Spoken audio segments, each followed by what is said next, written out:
بسم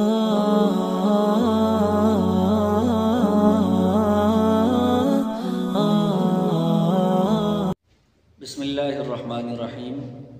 میت کو جو ایصال ثواب کیا جاتا ہے اس کے متعلق شریعت کے کیا احکام ہیں اور اس کا صحیح طریقہ کار کیا ہے، اس پر ہم بات کریں گے۔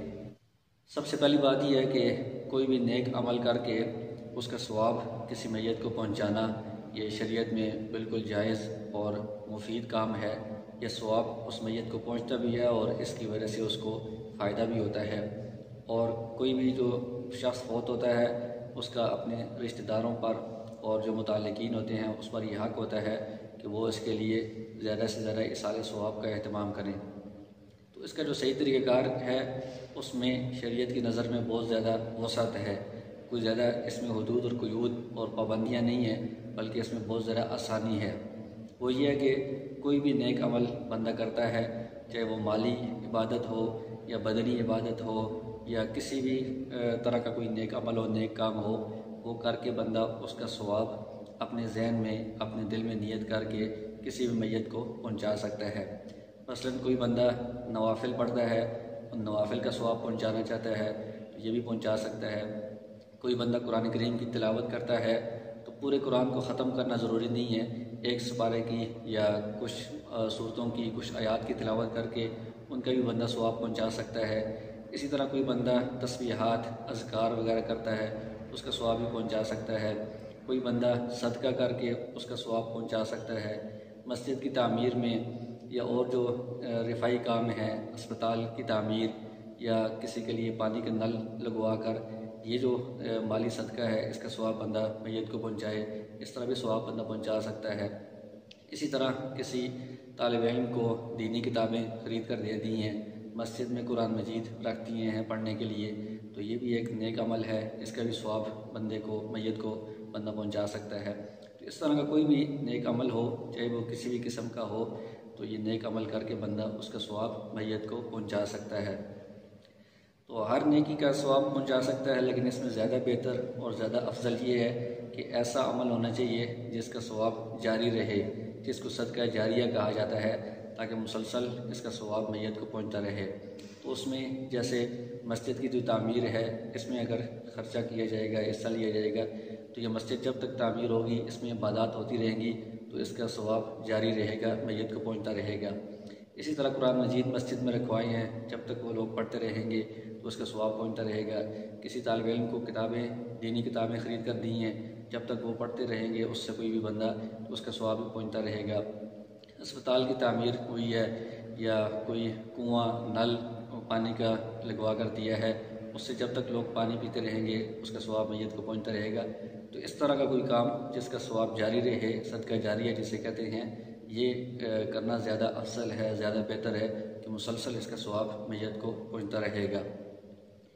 اس میں ایک بات یہ ہے کہ اگر کوئی بندہ نیک عمل کر کے اس کا میت کا ثواب پہنچاتا ہے تو خود جو بندہ عمل کر رہا ہے اس کو بھی اس کا پورا ثواب ملتا ہے۔ ایسا نہیں ہے کہ اس کا ثواب بندے نے میت کو پہنچایا ہے تو اپنے آپ کو اس کا ثواب نہیں ملا، ایسا نہیں ہے۔ خود اس عمل کرنے والے کو بھی ثواب ملتا ہے اور اتنا ہی ثواب جس میت کو پہنچانے کی یہ نیت کرتا ہے اس کو بھی اتنا ہی ثواب پہنچتا ہے۔ اور اس میں ایک اور بات یہ ہے کہ اگر بندہ ایک سے زائد جو لوگ فوت ہو چکے ہیں ان کے لیے ایصال ثواب کی نیت کرے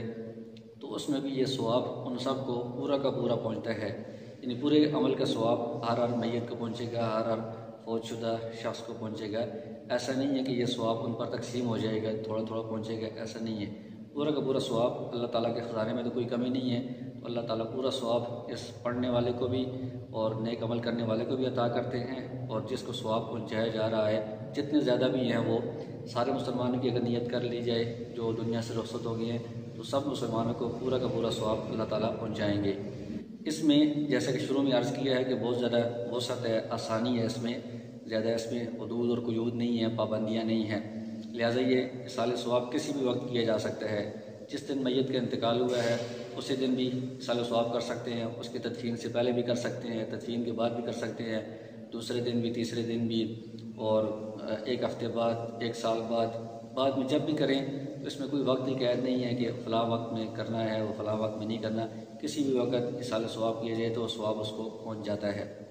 دوسرا یہ کہ اس میں جگہ کی بھی کوئی قید نہیں ہے کہ اس کی قبر کے پاس جا کر اصال ثواب کرنا ہے، یا جس وقت میت ہو اس کے سامنے اصال ثواب کرنا ہے، یا میت والوں کے گھر میں جا کر اصال ثواب کرنا ہے۔ اس طرح کی بھی کوئی قید نہیں ہے۔ کسی بھی جگہ بندہ ہے، اپنے گھر میں بندہ بیٹھ کر کوئی نیک عمل کرتا ہے اور اس کا ثواب میت کو پہنچا دیتا ہے تب بھی ٹھیک ہے۔ قبرستان میں جا کر اصال ثواب کرتا ہے تب بھی ٹھیک ہے۔ بندہ سفر پر ہے، جس شہر میں میت ہے اس سے وہ کسی دوسرے شہر میں ہے، دوسرے ملک میں ہے، وہاں سے ہی بیٹھے بیٹھے وہ کوئی نیک عمل کر کے اصال ثواب کرتا ہے تب بھی یہ بالکل درست ہے، اس کا ثواب میت کو پہنچ جاتا ہے۔ تو اس میں کوئی جگہ کی بھی قید نہیں ہے۔ تو یہ جو طریقہ کار آپ کے سامنے بیان ہوا ہے کہ کوئی بھی نیک عمل کر کے، کوئی بھی نیک کام کر کے، چاہے وہ مالی صدقہ ہو یا کوئی بدنی عبادت ہو، نماز نوافل ہیں، اذکار ہیں، تلاوت ہے، کوئی بندہ نفلی حج کر کے، عمرہ کر کے کسی کو ثواب پہنچاتا ہے، تو کسی بھی نیک عمل کا میت کو ثواب پہنچایا جا سکتا ہے، اور کسی بھی وقت کسی بھی جگہ یہ اصال ثواب کیا جا سکتا ہے۔ اس میں وقت اور جگہ کی بھی کوئی قید نہیں ہے۔ یہ اس کا اصل صحیح طریقہ کار ہے جو شریعت کے مطابق ہے۔ لیکن ہمارے ہاں اس کے اندر اتنی زیادہ نئی نئی چیزیں ایجاد ہو چکی ہیں اور اس کا طریقہ کار اتنا مختلف ہو چکا ہے کہ وہ ایک نیک عمل سے ہٹ کر وہ ایک گناہ کا کام بن جاتا ہے۔ اس میں بجائے ثواب کے الٹا کرنے والوں کو اس پر گناہ ہو رہا ہوتا ہے اور میت کو بھی اس کا کوئی ثواب نہیں پہنچتا۔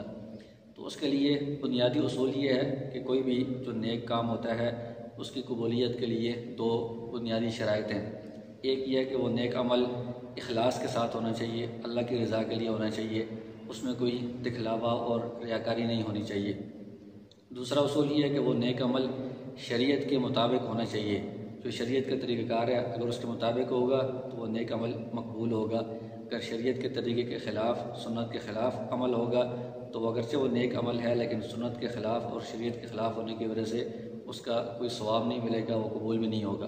جب اس کا ثواب نہیں ہوگا تو اس کا ثواب کسی کو پہنچانا بھی ممکن نہیں ہے۔ اب ان دونوں اصولوں سے متعلق ہمارے ہاں بہت ساری خرابیاں پائی جاتی ہیں۔ جو پہلی بات ہے کہ جو کوئی بھی نیک عمل ہے وہ اخلاص کے ساتھ ہو، اللہ کی رضا کے لیے ہو، اس میں ریاکاری ہو، دکھلاوا نہ ہو، تب وہ اللہ کے ہاں قبول ہوتا ہے اور اس کا اجر و ثواب ملتا ہے۔ تو اس میں اگر ہم دیکھیں تو ہمارے ہاں جو اصال ثواب ہوتا ہے تو اس کے اندر اخلاص کی بھی بہت زیادہ کمی پائی جاتی ہے، اس بارے میں بھی بہت کوتاہیاں پائی جاتی ہیں۔ ایک تو یہ ہے کہ بعض اوقات اصال ثواب کا جو اہتمام کیا جاتا ہے کسی خاص شکل میں، تو اس میں یہ لوگوں کے ذہن میں ہوتا ہے، نیت میں یہ بات ہوتی ہے کہ یہ ہم کریں گے تو اس سے لوگوں کو پتہ چلے گا کہ انہوں نے اپنے میت کے لیے اتنا زیادہ بڑا اصال ثواب کا اہتمام کیا ہے، اتنا زیادہ انہوں نے خیرات کی ہے، اتنا خرچہ کیا ہے۔ تو یہ ایک قسم کی لوگوں کو دکھانے والی، ریاکاری والی اور دکھلاوے والی اس میں شکل بن جاتی ہے۔ تو جب یہ دکھلاوا ہو گیا، ریاکاری ہو گئی ہے، اللہ کی رضا کے لیے نہیں ہوا، تو اس وجہ سے اس کا کوئی ثواب بھی نہیں ملے گا۔ جب ثواب نہیں ملے گا تو ثواب پہنچانے کا سوال ہی پیدا نہیں ہوتا۔ دوسری بات یہ ہے کہ بعض اوقات ایسے بھی لوگ ہوتے ہیں کہ وہ میت کے اصال ثواب کے لیے کوئی خیرات، صدقہ وغیرہ یا کوئی نیک عمل نہیں کرنا چاہتے، اپنا دل نہیں ہوتا، لیکن یہ سوچ کر وہ مجبوراً ان کو کرنا پڑتا ہے کہ اگر ہم کوئی خیرات نہیں کریں گے، کوئی صدقہ نہیں کریں گے یا کوئی اور ختم وغیرہ کا اس طرح اصال ثواب کا اہتمام نہیں کریں گے تو لوگ کیا کہیں گے؟ لوگ کہیں گے کہ یہ دیکھو ان کا فلاں رشتہ دار فوت ہو گیا ہے، انہوں نے کوئی خیرات ہی نہیں کی ہے، کوئی صدقہ ہی نہیں کیا ہے، کوئی اصال ثواب ہی نہیں کیا ہے، مر گیا مردود، نہ فاتحہ نہ درود، اس طرح کے لوگ تانے دیں گے۔ تو لوگوں کے تانے سے بچنے کے لیے یا لوگ کیا کہیں گے، اس چیز کو دیکھ کر وہ اصال ثواب کا اہتمام کرتے ہیں، صدقہ خیرات کا اہتمام کرتے ہیں۔ تو یہ چیز بھی اللہ کی رضا کے لیے نہیں ہوتی، اخلاص کے ساتھ نہیں ہوتی، لوگوں کو دکھانے کے لیے ہوتی ہے یا لوگوں کے تانے سے بچنے کے لیے ہوتی ہے، تو اس پر بھی اجر و ثواب نہیں ملتا، یہ عمل قبول نہیں ہوتا، تو اس کا اصال ثواب بھی پھر ممکن نہیں ہوتا۔ تو اس لیے اصال ثواب اگر بندے نے کرنا ہے، کوئی صدقہ کرنا ہے یا کوئی تلاوت کرنی ہے یا کوئی بھی نیک کام کرنا ہے، تو اس میں خالص اللہ تعالیٰ کی رضا دل میں ہونی چاہیے۔ لوگوں کو دکھلانا یا ریاکاری یا لوگوں کی باتوں کو سامنے رکھنا، اس چیز کا دل میں خیال نہیں ہونا چاہیے، تب یہ عمل اللہ کے ہاں قبول ہوگا اور اس پر اجر و ثواب ملے گا اور وہ اجر و ثواب بندہ میت کو پہنچائے گا۔ دوسری جو بات ہے کہ کوئی بھی عمل شریعت کے حکم کے مطابق ہو،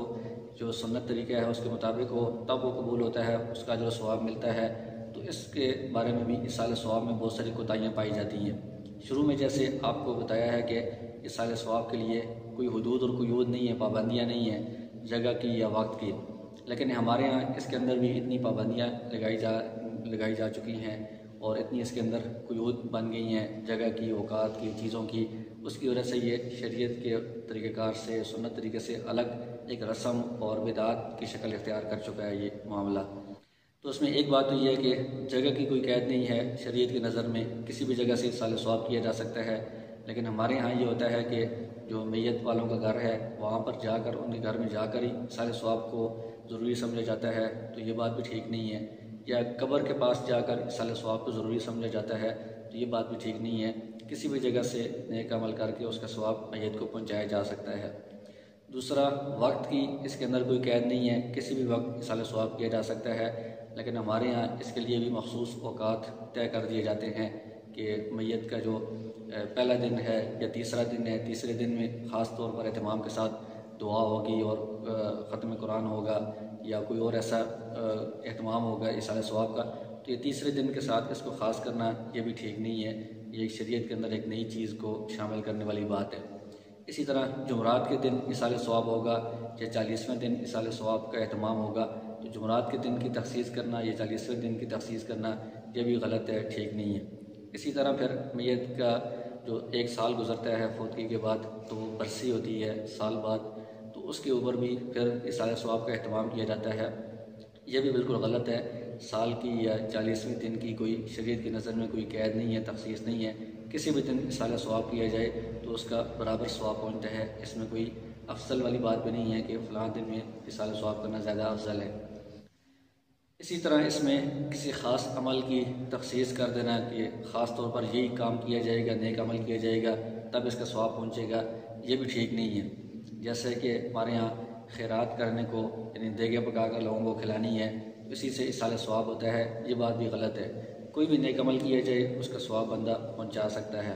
اسی طرح ختم قرآن کے سب لوگ جمع ہوں گے اور مل کر سارا پورا قرآن مجید ختم کریں گے، اس کا ہم ایصال ثواب کریں گے، یہ بھی اس طرح اہتمام کرنا اور اس کو خاص سمجھنا یہ بھی ٹھیک نہیں ہے۔ اپنے طور پر گھر والے جتنا پڑھ سکتے ہیں وہ پڑھ کر ایصال ثواب کرتے ہیں، یہ بھی ٹھیک ہے۔ یا لوگوں کو جمع ہونے کے بجائے جہاں پر بھی لوگ ہیں وہ وہاں پر ہی اپنی اپنی جگہ پر جتنا ہو سکتا ہے 1 پارہ، آدھا پارہ، کچھ صورتیں پڑھ کر وہ ایصال ثواب کر دیں، تب بھی یہ ٹھیک ہے۔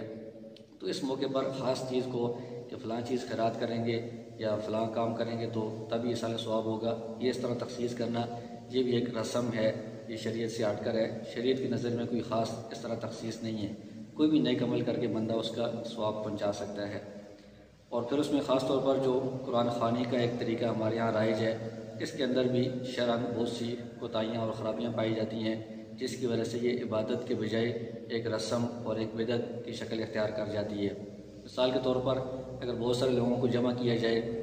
تو اس میں اکثر ایسے لوگ ہوتے ہیں کہ جن کا دل سے ارادہ نہیں ہوتا، نیت نہیں ہوتی کہ وہ اس میں آ کر شریک ہوں، لیکن وہ اس نیت سے وہ پیچھے نہیں ہٹ سکتے کہ اگر ہم نہیں گئے تو یہ ناراض ہو جائیں گے، یہ لوگ کیا کہیں گے، تو وہ مجبوراً آتے ہیں بادل نخواستہ، دل کے ارادے کے بغیر وہ مجبوراً آ کر بیٹھنا ان کو پڑتا ہے۔ اور دوسری بات یہ ہے کہ جن کا دل نہیں ہوتا تو ان کو پھر پڑھنے کا بھی شوق نہیں ہوتا، تو وہ پڑھنا بھی ایک وہ ٹوٹل پورا کرنے والی بات ہوتی ہے، مجبوراً وہ پڑھ رہے ہوتے ہیں۔ کچھ لوگ جو ایسے ہیں کہ وہ چونکہ قرآن ختم کرنے کی ایک اس میں ترتیب ہوتی ہے، تو جلدی ختم کرنے کے لیے وہ تیز پڑھتے ہیں، تو قرآن کے الفاظ بھی پورے ادا نہیں ہوتے۔ اور اسی طرح یہ چونکہ قرآن ختم کرنا ایک نفلی کام ہے، نفلی کام کے لیے اس طرح اہتمام سے لوگوں کو جمع کرنا جس کو تداعی کہا جاتا ہے، یہ بھی شرعاً ٹھیک نہیں ہے۔ اور اسی طرح قرآن مجید پڑھ کر ان کو پھر کھانا کھلایا جاتا ہے، یا اگر کسی جگہ سے طلباء اگر لائے گئے ہیں ان کو رقم وغیرہ دی جاتی ہے، تو یہ کسی نیک عمل کے اوپر کھانے کو یا رقم کو مشروط کرنا، شرط لگانا کہ نیک عمل کی بنیاد پر یہ کھانا دیا جائے گا یا یہ فلاں چیز دی جائے گی، یہ بھی شریعت کی نظر میں ٹھیک نہیں ہے۔